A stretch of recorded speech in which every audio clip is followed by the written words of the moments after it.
मैं आपको सत्य बता रहा हूं। मैंने व्यासों को, जो व्यास लोग होते हैं ना, और यज्ञाचार पंडितों को मैंने दक्षिणा के लिए लड़ते हुए देखा है। काहे के लिए? दक्षिणा के लिए।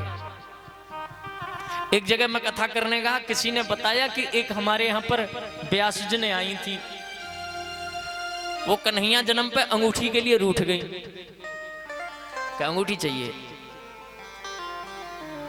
अब आप बताओ, कहीं कहीं जगह पता है महाराज ऐसे भी देखा है मैंने कि ब्राह्मण आपस में लड़ गए काय के पीछे। अरे तू काय को आरती ले आया, आज वाली आरती तो मेरे हिस्से की थी। जब माया का उपदेश करने वाले माया को नहीं छोड़ पा रहे तो श्रोता क्या करे? राधे राधे बोलना पड़ेगा भैया। जबकि ये कट सत्य है, जब जीव को माया मिलेगी तो उसके बंधन जुड़ जाएंगे, और जब जीव माया को छोड़ेगा ब्रह्म की तरफ बढ़ेगा तो उसके बंधन टूट जाएंगे। जब ब्रह्म पधारे तो वसुदेव बंधन मुक्त हो गए, और जब माया आई तो पुनः बंधन जुड़ गया। कंस को पता चला, कंस आया, कंस ने आकर के देखा, देवकी ने हाथ जोड़ करके कहा भैया जी ये तो कन्या है, ये तेरा क्या बिगाड़ेगी? अरे बेटी है, इसको मैं पाल लूंगी। कंस ने कहा तेरे को नहीं पता, हो सकता है यही काल बन जाए या इसके होने वाला पति मेरा काल बन जाए। पैर को पकड़ा, पैर पकड़ के जमीन पर मारना चाहा, हाथ से छूट करके आसमान में चली गई, जोर से गर्जना करने लगी। ऐसे लग रहा है जैसे आसमान कांप रहा है।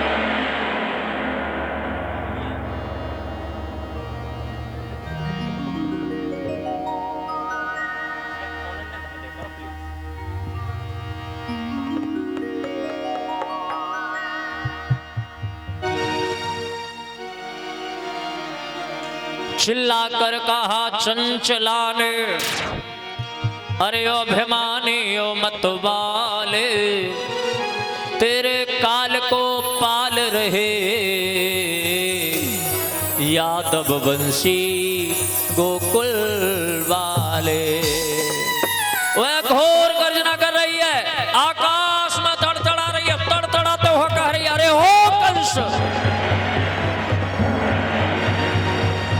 बस सावधान, बस सावधान, मैं सावधान कर रही हूं, बस सावधान, बस सावधान, तू विपत्ति के बीज बो चुका है, तेरे काल का ओ पापी इस ब्रज में जन्म हो चुका है। श्री सुखदेव जी कहते हैं परीक्षित, योग माया ने स्पष्ट कहा, गैर लाग लपेट के कहा कि मया हतया मंद जाता खलतवांतो कृत यत्रक्त्वा पूर्व शत्रुमा हिंसीय कृपणानुव्रतः।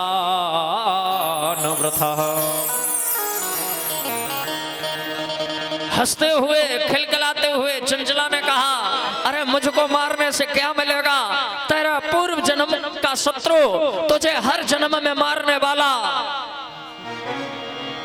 किसी स्थान पर उसने जन्म ले लिया है। नीचे से कंस बोला अब ये तो बता दो कहां जन्म लिया है। माता जी ने कहा ब्रज क्षेत्र में जन्म लिया है। बोले ब्रज में किसके घर में लिया है?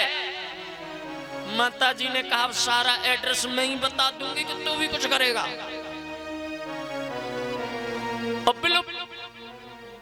और वो ही माता ना वहां से विलुप्त हुई, और जो विंध्याचल पर्वत है, विंध्याचल पर्वत पर जाकर के अपना स्थान ले लिया। उन्हीं को हम कहते हैं माता विंध्यवासिनी। विंध्यवासिनी माता की जय हो। अगर आप लोग को भी गए हो उधर और माता विंध्यवासिनी के दर्शन किए हो तो माता विंध्यवासिनी के चरणों में कंस की अंगुलियों के निशान हैं अभी भी। स्पष्ट देखे जा सकते हैं। वो ये सिग्नल देता है कि वो ही मानता है। कंस बोला मर गए, सब कर लिया, अब क्या करो, अब क्या करो, अब क्या करो, अब क्या करो। हार नहीं मानी, फिर भी राक्षसों की आपातकालीन मीटिंग बुला ली, सारा वृतांत कह के सुनाया। फैसला हुआ 8 दिन तक के जितने भी बच्चे हों सबको मार दो। राक्षसों को भेज दिया, गांव में गलियों में जो भी मिले मारते जाओ, 8 दिन तक के बच्चों को समाप्त कर दो। अब मुझे यह बताइए, अकेला बचने के लिए कितनों को मार रहा है? यही कंस है। खुद को बचाने के लिए जो दूसरे निर्दोष लोगों की निर्मम हत्या करे, वो कंस है। आज भी देख लो कितने लोग मांस खा रहे हैं, मछलियां खा रहे हैं, जानवरों को काट काट के खा रहे हैं। क्यों खा रहे हैं? अरे साहब हम तो कभी नहीं खाते, डॉक्टर ने बता दिया बीमारी बन गई तो ये खा लेना, तब से खा रहे हैं। तो तू मरेगा ना? बताओ, ऐसा कोई दुनिया में मुझे वैद्य हो बता दो मुझे, जो कोई ऐसा ट्रीटमेंट दे दे कि कभी मरो ही नहीं।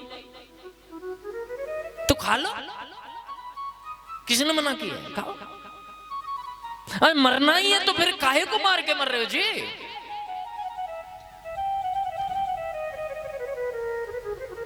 इसी से तो बचना है।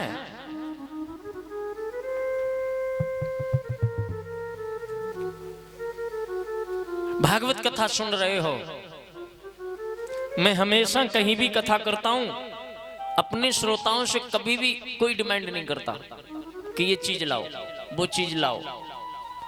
श्रोता छोड़िए, मैं यजमान से डिमांड नहीं करता, लेकिन मैं एक डिमांड करता हूं, कथा सुनने आए हो तो दक्षिणा जरूर देना। और दक्षिणा क्या है? अपना अवगुण जरूर त्यागना। कथा सुन के अपने जीवन को बदल ले जाना। अगर तुमने जीवन को बदला तो वो हमारे लिए दक्षिणा मिल गई, वरना हम इधर से चिल्लाते रहे और आप उधर सुने इधर बोलो राधे राधे, उसका क्या फायदा? यदि हम लोग मांस खाते हैं, शराब पीते हैं, आजकल ये ट्रेंड चल रहा है बहुत ज्यादा, कलयुग में सबसे महंगी शराब होती जा रही है, लेकिन लोग फिर भी नहीं छोड़ रहे उसको। छोड़ रहे हैं? नहीं छोड़ते। क्यों भैया, क्या है ऐसा?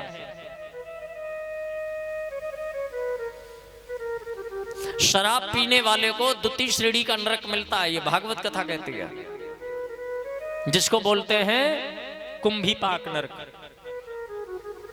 कुंभीपाक जानते हैं? जब हमारे शरीर से प्राण निकलता है महाराज, तो उस समय 2 शरीर मिलते हैं। एक होता है सूक्ष्म शरीर, एक होता है दिव्य शरीर।